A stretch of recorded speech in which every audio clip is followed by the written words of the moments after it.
আসসালামু আলাইকুম, welcome to Shahida's kitchen. আজকে আমি আপনাদের হিরিঞ্চা শাক আর কলমি শাক দিয়ে একটা রেসিপি দেখাবো।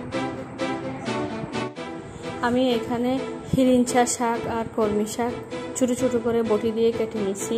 বটি শিমকে কুচি করছি, বেগুনকে একটু ছোটো ছোটো করে কেটে নিচ্ছি।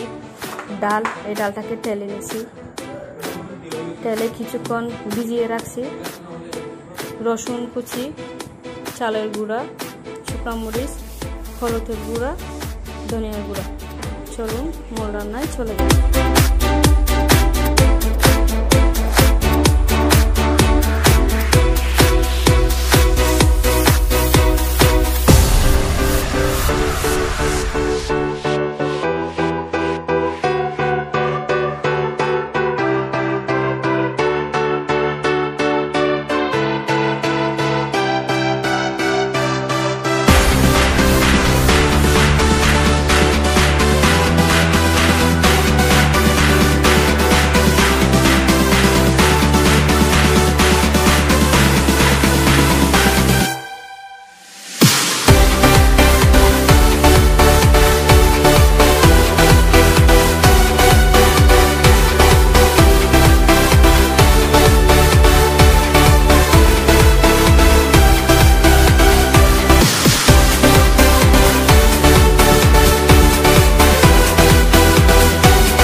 শাক রেডি, গরম ভাতের সাথে অনেক টেস্টি হবে।